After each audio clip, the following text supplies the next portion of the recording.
Жашоодогу проблемалардын 100, 150, 200, 300% адам жашоодогу максатын билбегендиктен пайда болот.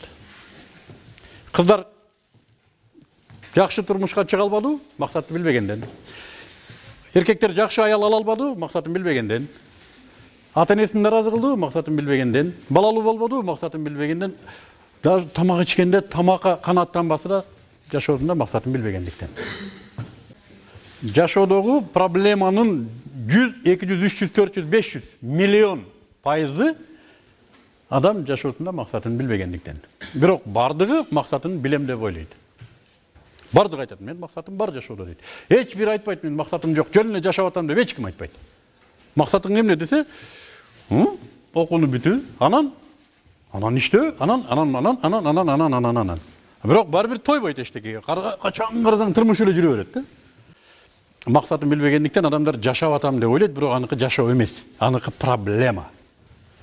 Көзүн ачкандан баштап, кайра кетишинде көзүн жумганга чейин проблема.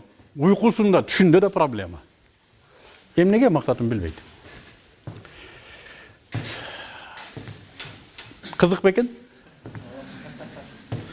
Азыр ойлоп атсаңар керек. Мен билемби, максатымды билбеймби деп ойлоп атасыңарбы?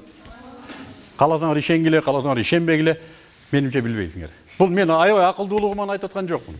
Бизге просто билим берүү системасында, ата-энелердин тарбиясында муну үйрөткөн дисциплина жок. Эч ким үйрөтпөйт муну бизге. Же ата-эне үйрөтсө гана, же үйрөтсө да туура үйрөтсө гана. Кайсы мектеп үйрөтөт? Бардыгы айтат, Кыргызстанды көтөрүш керек.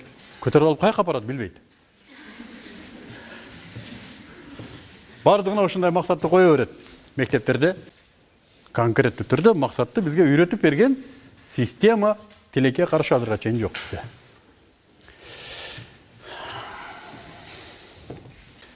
Демек, жашоодо максат деген эмне? Ким жооп берет?